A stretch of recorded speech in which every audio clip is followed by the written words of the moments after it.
potential candidate. Yeah, so I guess we're going to take that off the list. Thanks for breaking it down. Appreciate it, Bill. Thank you. Tara, I want to bring you on this because we were having a really interesting conversation earlier in the 5 a.m. hour about just how important the money is. Let's show. This was Alina Habba was on Fox News earlier in the week, and she was asked about, does Donald Trump have enough money to pay his bond? Here's what she claimed. Does Donald Trump have that kind of money sitting around? Yes.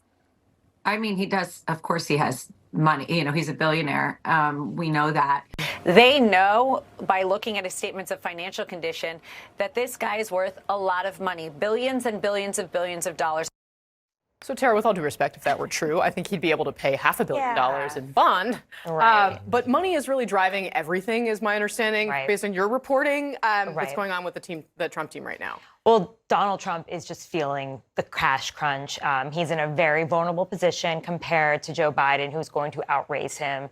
Right now, he's about $50 million behind the DNC and the Joe Biden campaign. So he's sort of looking at everyone who comes through Mar-a-Lago, kind of currying favor, trying to get in a cabinet position, an administration posting, even the vice presidency, as someone who can possibly raise him cash or bring in a white whale donor that he needs. And when I mean white whale donors, I mean people like Sheldon Adelson, who gave him $100 million in 2016, because he's going to need like 10 of these. We know that both candidates are going to have to spend about $1 billion each, and probably what will be the most expensive election in terms of advertising in our lifetime. So it's not just about I don't think it says, based on my reporting, when he's looking at people, he's not really thinking about it's not a voter play per se, as much, or even, I guess a demographic play in a lot of ways. It's really a donor play.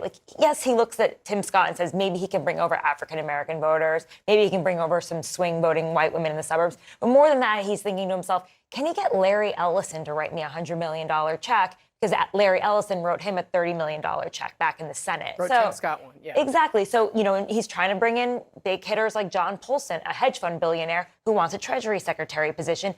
Polson holds parties for him, fundraisers in Palm Beach, and he can bring in all his friends. So, Trump is playing footsie with all these people, and what can he dangle? Appointments. It's typically used to be ambassadorships, which you brought up off air before, but it can be as much anything as the vice presidency. I mean, you have your own donor base. Can you bring them along? And I think personally, based on my reporting, Trump has the evangelical base. He's got his MAGA people. What he really needs is money. And the other issue, obviously, is abortion. That's something that's on his mind. The trade folks love to point out, of course, that Hillary Clinton outraised them in 2016, and they still want to defeat her. The equation is entirely different. He was running as a purely insurgent candidate at the point, new to the scene. The money game, I think, matters more now probably than it did back in 2016 for Donald.